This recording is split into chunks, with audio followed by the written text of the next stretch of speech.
이런 핵심 광물들은 문제가 있습니다. 우리나라에서 전혀 나고 있지 않다는 것입니다.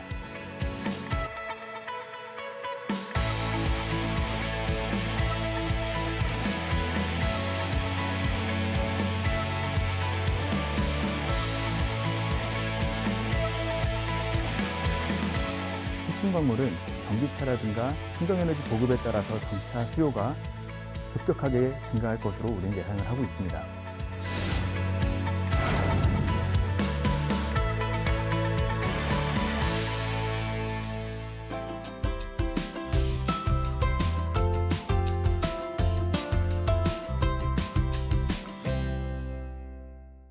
제가 오늘 준비한 내용은 핵심 광물과 이런 광물의 공급망에 관한 내용입니다.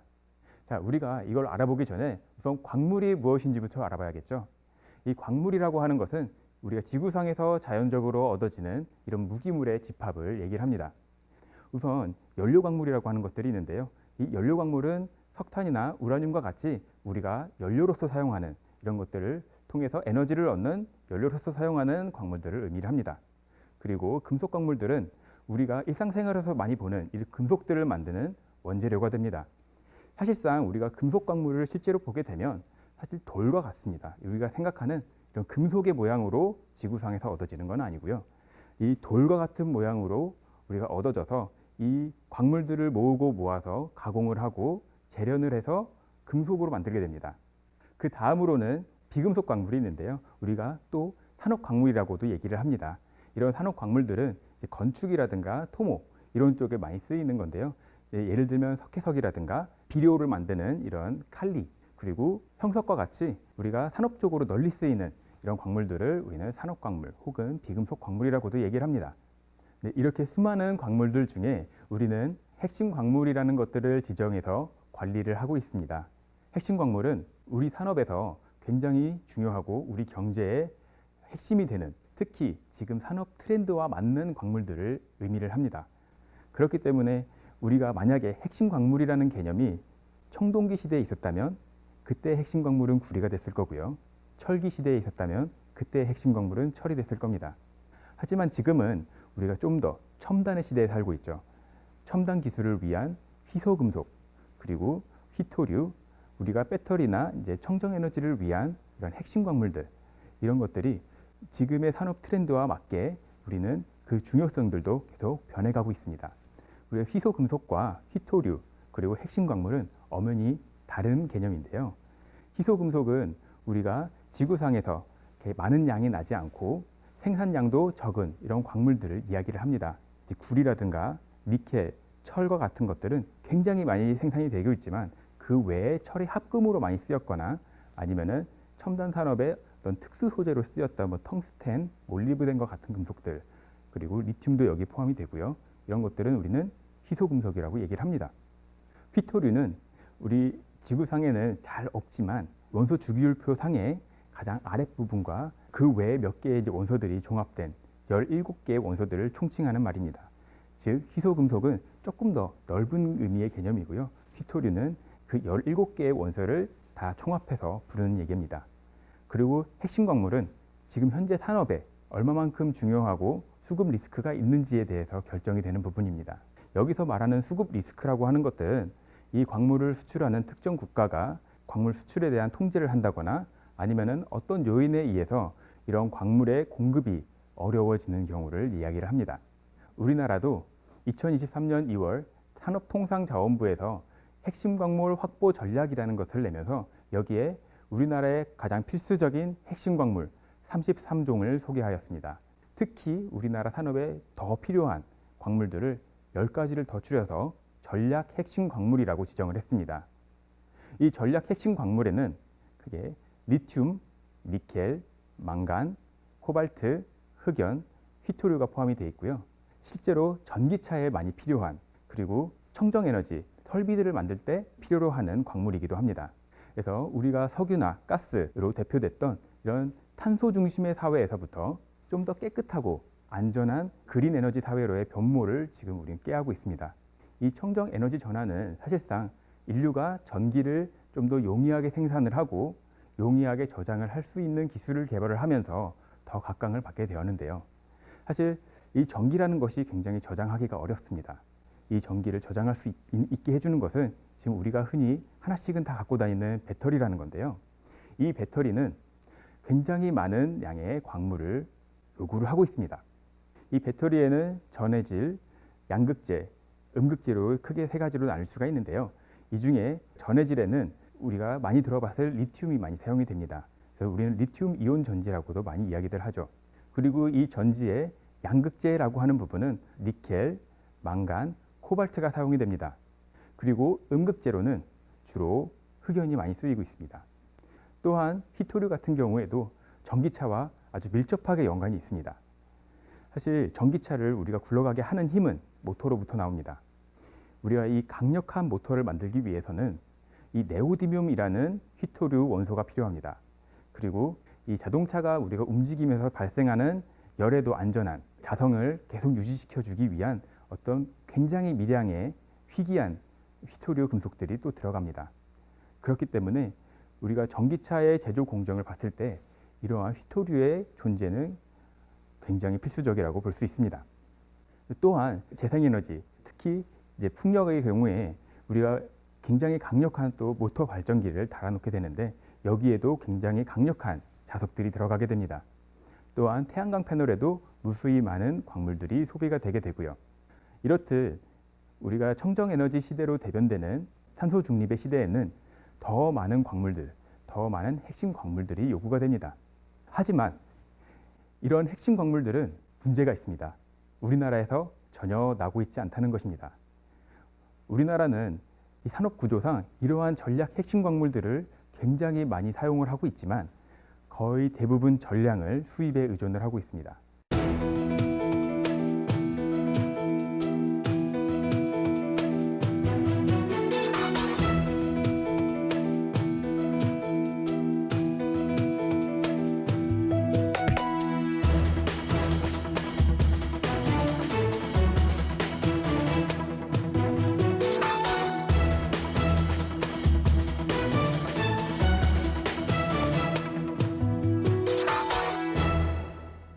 자, 그럼 우리가 광물이 어디서부터 채굴이 되고 가공이 되고 사용이 되는지 이런 것들을 우리가 한번 좀 눈여겨볼 필요가 있는데요.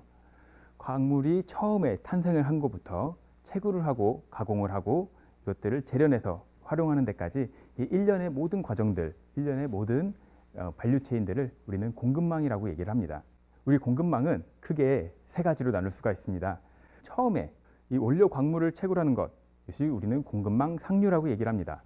그리고 여기서 채굴된 광물, 원료 광물들을 가공하는 것, 이것은 우리는 공급망 중류라고 얘기를 하고요. 그리고 이렇게 가공된 소재 광물들로부터 우리가 최종 제품을 만드는 것, 이것은 우리 공급망 하류라고 얘기를 합니다. 그래서 이러한 공급망들이 상류, 중류, 하류가 어느 것도 끊기지 않고 원활하게 잘 돌아가야만 우리가 최종 제품들을 잘 만들고 큰 문제 없이 이런 기술 발전의 혜택들을 누릴 수 있게 되는 겁니다. 하나라도 이 공급망 중에 문제가 발생을 한다면 이 광물이라든가 아니면 어떤 제품의 가격 폭등이 일어나게 되고요. 어떤 국가의 산업이 굉장히 주저앉을 수 있는 그런 큰 위험이 있습니다. 그렇기 때문에 우리는 이러한 전체적인 공급망을 안정적이고 튼튼하게 만드는 것이 굉장히 중요합니다. 우리가 핵심 광물에는 수급의 리스크라는 것이 존재합니다. 이 수급의 리스크라고 하는 것은 수요와 공급이 불일치한다는 것을 의미를 하는데요. 핵심 광물은 전기차라든가 청정에너지 보급에 따라서 점차 수요가 급격하게 증가할 것으로 우리는 예상을 하고 있습니다. 하지만 이렇게 수요를 충족하기 위해서는 그만큼의 공급이 뒷받침되어 줘야 된다는 것인데요. 하지만 이런 핵심 광물들은 다른 것과는 조금 다르게 빠른 시간 내에 이렇게 수요를 맞출 수 있는 공급을 우리가 뒷받침하기가 좀 어려운 몇 가지 리스크들이 좀 존재합니다. 특히 리튬 같은 경우에는 앞으로 2040년까지 2020년에 약 한 42배, 그리고 흑연 같은 경우에는 25배, 코발트 21배, 니켈 19배, 히토류는 7배의 수요 증가가 예상된다고 합니다. 따라서 공급도 그만큼 늘려줘야 되는데요. 사실 핵심 광물을 개발하기 위해서는 이 핵심 광물들이 대부분 광산에서 나옵니다. 이 광산들의 실질적인 처음 시작부터 광산에서 광물들을 캐는 데까지 약 10년 이상의 소요가 됩니다. 그렇기 때문에 지금 투자해도 앞으로 10년, 15년 뒤에서야 우리는 광물들을 가지고 올 수 있다라는 얘기가 됩니다. 이런 현상 때문에 우리는 공급이 몇 배 더 늘어나야 하지만 수요에 맞춰서 더 많이 늘어나야 되지만 이 공급들을 이 수요에 발맞춤해서 늘리기가 어려운 상황입니다. 또한 우리 광물들은 사실 전 지구적으로 고르게 분포되어 있지는 않습니다. 어떤 지각 활동 혹은 어떤 지질학적 활동에 의해서 어떤 굉장히 특정 부분에 이런 광물들이 모여있게 되는데요. 이러한 광물들이 모여있기 때문에 어떤 특정 국가들에 우리가 원하는 광물들이 다 모여있는 경우가 굉장히 많이 있습니다. 그렇기 때문에 그 많은 국가들은 이 보유하고 있는 광물들을 가지고 무기화를 하기도 합니다. 이 광물에 대한 수출 통제라든가 아니면은 이 광물에 대한 광업법을 좀 더 본인 국가에 유리하게 바꿈으로 인해서 이런 광물들을 사용하는 국가들의 어떤 위협을 가하는 경우들도 많이 있고요. 최근에 중국의 어떤 수출 통제 사례가 또 이슈가 되고 있습니다. 중국에서는 지난 8월과 10월에 두 번에 걸쳐서 큰 수출 통제와 관련된 발표를 한 적이 있었는데요. 이제 8월에는 갈륨과 게르마늄, 그리고 10월에는 흑연에 대한 수출 통제를 선언했습니다. 이 중국이 그 앞으로 계속 통제를 하고 관리를 하겠다는 의미인데요. 중국은 이런 공급망에, 핵심 광물의 공급망의 대부분을 장악하고 있습니다. 핵심 광물이 채굴하는 것, 이것도 중국이 60%에서 70% 장악을 하고 있고요. 이 핵심 광물을 가공하는 것, 이 부분은 더 심각합니다. 중국이 70%에서 80% 정도 장악을 하고 있습니다. 그리고 또한 이 제조업, 내수 시장이 워낙 탄탄하고 제조업도 강하기 때문에 공급망 하류도 굉장히 탄탄하죠. 그래서 중국은 이 공급망의 상류부터 중류에 거치고 하류에 이르기까지 모든 영역에 대해서 굉장히 탄탄한 공급망을 갖추고 있습니다. 그렇기 때문에 우리가 산업적으로 굉장히 중요한 핵심 광물을 확보하기 위해서는 이런 핵심 광물을 좀 더 상류에서부터 다변화해서 중국 이외나 아니면 특정 국가에 편중되지 않도록 지금 현재 있는 공급망을 잘 활용을 해서 우리는 공급을 늘리고 공급망에 대비를 해야 되는데요. 자, 그렇다면 우리가 이 공급망을 좀 더 안정적으로 구축할 수 있는 방법은 무엇이 있을까요? 우리가 공급망 다변화라는 것이 가장 근본적인 대책이겠지만 사실 그 공급망을 다변화하기 위한 어떤 옵션들은 사실 그렇게 많지는 않습니다. 광물은 어떤 특정 국가에 몰려있기 때문에 그 외의 국가에서 새로 개발하기에는 굉장히 오랜 시간이 걸릴 뿐만 아니라 그 국가와의 관계도 좋아야 되기 때문이죠. 그렇기 때문에 우리는 좀 더 이 자원 개발에 대한 외연을 좀 넓힐 필요가 있습니다. 좀 더 우리가 자원이라고 생각되지 않았던 이런 자원들을 우리가 이 자원으로 흡수시키면서 우리의 매장량을 점점 넓혀가는 것들이 필요한데요. 이런 것들을 가능하게 해주는 것이 바로 기술 개발입니다.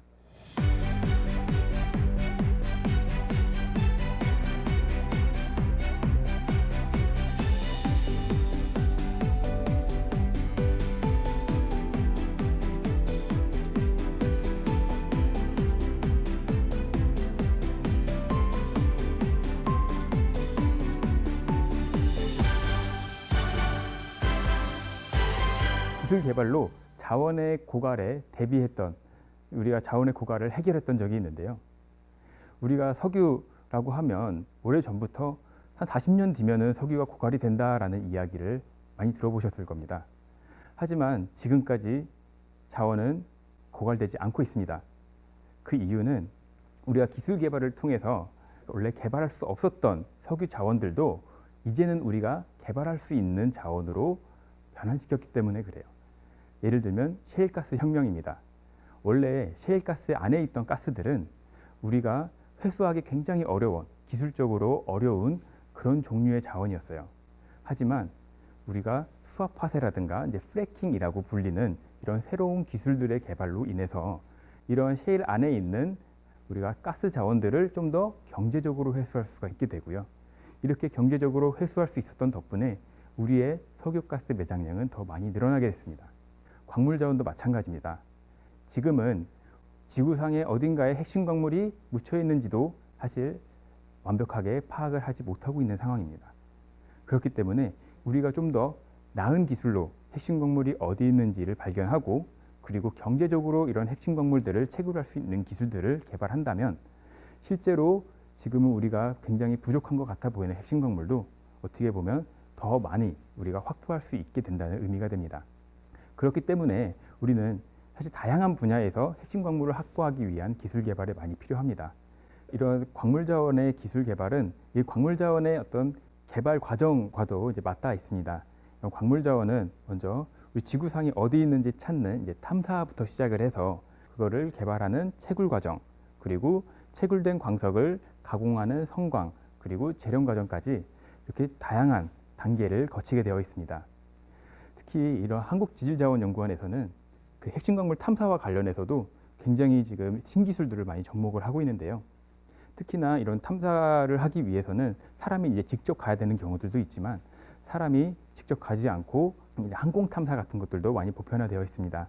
하지만 이런 항공 탐사를 기존에는 헬리콥터라든가 이런 걸 이용했던 것들을 이제는 드론을 활용을 해서 탐사를 진행하는 경우들도 많이 있고요. 그리고 이 드론에 다양한 센서 장비들을 달아서 땅 속에 어떻게 광물들이 위치해 있고 얼마만큼이 지금 묻혀 있는지를 우리가 좀 더 정확하고 편리하게 알아낼 수 있는 기술들을 개발을 하고 있고요. 그리고 이런 기술들은 다른 국가, 광물이 풍부한 국가와도 같이 협력을 해서 좀 더 우리가 실질적으로 이제 그 현장에 잘 적용할 수 있는지 여부도 테스트를 하고 있습니다. 또한 우리 광산 같은 경우에도 기존에 이제 철이라든가 구리 같은 경우는 굉장히 광산이 크게 개발이 되었었어요.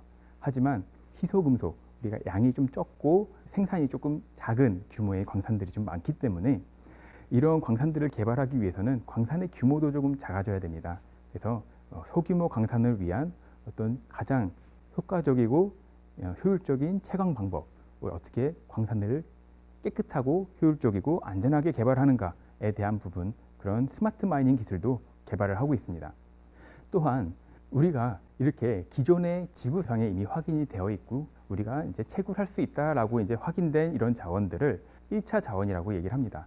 하지만 우리는 1차 자원뿐만이 아니라 그동안에 우리가 자원이라고 생각되지 않았던, 개척되지 않았던 자원들이 있습니다. 우리는 이것들을 미개척, 미활용 자원이라고 이제 부르기로 했는데요. 이러한 자원들은 특수한 기술들이 있어야만 우리가 자원으로 활용 가능한 그런 범주의 것들입니다. 우리가 리튬을 한번 예를 들어볼게요. 리튬의 경우에는 크게 두 가지 방식으로 생산이 됩니다. 기존의 광산과 같이 돌에서 얻어지는 리튬이 있고요. 소금물에서 얻어지는 리튬이 있습니다. 그리고 우리가 이거 말고 소금물이라고 하니까 바다에서도 얻을 수 있는 거잖아요. 바닷물은 굉장히 큰 소금물 덩어리입니다. 그래서 이 바다에서 직접적으로 리튬을 얻을 수 있는 직접 리튬 추출법 같은 것들은 우리가 바다에서 리튬을 추출하겠다는 이런 원대한 상상을 가능하게 해주는 기술인 거죠. 즉 우리가 바다에서도 리튬을 개발하고 우리가 좀 더 많은 자원을 확보할 수 있다는 얘기가 됩니다. 물론 아직 이 기술은 상용화되기에는 아직 갈 길이 멀긴 하지만 지금 현재 우리나라의 많은 연구진들이 이러한 기술들을 굉장히 열심히 개발을 하고 있습니다. 그리고 유전에서 나오는 염수들도 우리는 리튬 자원 개발에 활용을 할 수 있습니다. 유전에서 기름들을 다 뽑아내고 이 남은 폐 유전에는 이 소금물들이 들어차 있습니다. 이 소금물 안에도 리튬 자원들이 있게 되는데요. 사실 이 리튬 자원은 우리가 기존에 생각지 못했던 리튬 자원들입니다. 이러한 리튬 자원들을 우리가 활용할 수 있는 자원으로 기술 개발을 통해서 끌어들인다라고 하는 것이 우리는 미개척, 미활용 자원이라고 얘기를 합니다. 그렇기 때문에 우리는 1차 자원뿐만 아니라 이런 우리가 기존에 생각지도 않았던 더 넓은 지역에서 더 넓은 소스에서의 자원들을 확보할 수 있는 그런 기술 개발이 필요합니다. 또한 우리가 1차 자원이라고 하니까 또 2차 자원도 있을 것 같잖아요. 2차 자원이 있습니다. 바로 2차 자원이라고 하는 것은 재자원화라고 하는 것입니다. 앞으로 우리가 전기차 혹은 이제 모터의 수요가 굉장히 많아지고 사람들이 많이 사용을 하게 되면서 결국에는 이러한 배터리들은 다 사용이 되고 수명이 다 끝나면 다시 시장으로 나오게 될 겁니다. 하지만 이 배터리에는 굉장히 고가의 광물들이 많이 들어있죠. 이런 것들을 다시 회수해서 우리가 다시 새로운 배터리를 만드는 데 쓸 수 있다면 그것들은 광산에서 이러한 배터리 광물들을 채굴하는 것과는 또 다른 영역에서 자원을 확보할 수 있는 그런 방법이 될 것입니다. 근데 핵심 광물의 특성상 모든 광물을 다 개발을 한다거나 아니면 공급망의 모든 단계를 다 커버하기는 어렵습니다. 그렇기 때문에 이 다른 상황을 가진 다른 국가들과 같이 협력을 해서 우리의 공급망을 좀 더 안정화시키는 국제협력 전략들도 많이 필요합니다. 우리는 특히 핵심 광물의 탐사라든가 성광 재련 그리고 제자원에 굉장히 높은 기술을 가지고 있습니다. 이러한 기술들을 앞세워서 좀 더 자원이 많은 자원부국들과 협력을 해서 우리가 그쪽 국가에 있는 자원을 같이 탐사하고 같이 공동으로 개발할 수 있는 기회를 부여하고, 그리고 좀 더 광물을 잘 회수할 수 있도록 재련 쪽 그리고 제자원화의 어떤 기술 개발을 도와주는 이런 기술 지원의 형태로 우리는 일단 다른 국가들과의 협력이 가능합니다. 대표적으로 지난 8월 몽골에서 저희 연구진들과 함께 공동 탐사를 나갔던 적이 있습니다. 몽골의 서부 지역에 핵심 광물이 여기 매장이 돼 있는 것 같다라고 해서 우리나라의 어떤 탐사 기술들을 적용을 해서 이 지역에 어떤 핵심 광물을 같이 찾고, 그리고 만약에 여기 핵심 광물이 실제로 있다면 이런 핵심 광물들을 한국 기업들과 몽골 기업이 같이 개발할 수 있도록 우리가 교두보를 마련해 주자라는 취지에서 지금 연구 개발을 진행을 하고 있고요. 실제로 작년에 연구 결과가 좋아서 올해 또 몽골에서 추가적인 탐사를 진행을 할 예정입니다. 또한 다른 국가에서도 우리의 기술들을 활용을 해서 다른 나라의 어떤 연구원들 혹은 대학들 그리고 정부기관들과 협력을 해서 우리가 조금 더 자원들을 외부에서 더 많이 개발할 수 있도록 확장할 수 있는 기회들을 점차 많이 만들고 있습니다.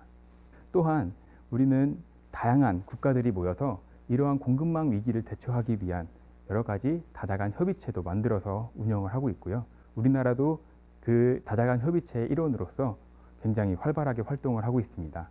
그 예로는 MSP라고 하는 핵심 광물 안보 파트너십이라는 것이 있습니다. 이것들은 미국 국무부가 주도를 해서 약 14개국이 이런 핵심 광물 공급망의 안보를 위해서 어떻게 하면은 우리가 좀 더 튼튼한 공급망을 만들 수 있는가를 협의하는 협의체입니다. 그리고 국제에너지기구에서도 이러한 공급망 위기에 대응을 해서 CMWP라고 하는 핵심 광물 워킹 그룹이라고 하는 것들을 출범했습니다. 여기에서도 어떻게 하면은 핵심 광물의 이런 불안한 공급망들을 우리가 안정적으로 유지를 할 수 있는지, 위기가 발생을 했을 때 어떻게 대응을 해야 효과적일지, 그리고 우리가 앞으로 지속 가능한 개발을 하기 위해서 어떤 프로토콜을 따라가야 하는지에 대한 어떤 가이드라인들을 제시해 주는 그런 역할들을 하고 있습니다. 사실 핵심 광물이라고 하는 것이 우리 생활과 굉장히 밀접한 관련이 있는 그런 굉장히 중요한 소재임에도 불구하고 우리는 그동안에 관심이 많이 없어 왔습니다. 하지만 이런 핵심 광물이 없다면 과연 어떻게 될까요? 우리가 요소수 사태에서도 한번 겪었듯이 이 요소수의 원료가 확보가 잘 안 되다 보니 우리 사회에 굉장히 큰 혼란이 왔습니다. 핵심 광물도 마찬가지입니다. 아마도 더 큰 파장을 일으키겠죠. 이런 핵심 광물들이 없다면 지금 우리나라가 지금 강점을 가지고 있는 이런 많은 산업들이 무너지게 될 겁니다. 특히 우리는 이런 산업 하나하나만 볼 게 아니라 이제는 좀 공급망 전반적인 시야를 가질 필요가 있습니다. 이 산업에서 단순히 원료를 어디서 구매해야 된다, 어디서 가져오면 된다라는 인식에서 벗어나 이 광물들이 실제로 어디서부터 출발을 해서 어떻게 가공이 되고 이 과정에서는 어떠한 리스크들이 있는지를 우리는 잘 파악을 해서 여기에 적절한 대비를 해야 합니다. 앞으로 이렇게 핵심 광물 관련된 이슈들이 많이 나오게 되면 이만큼 산업에 중요한 이런 핵심 광물에 대해서 여러분들도 관심을 갖고 지켜봐 주시기 바랍니다. 감사합니다.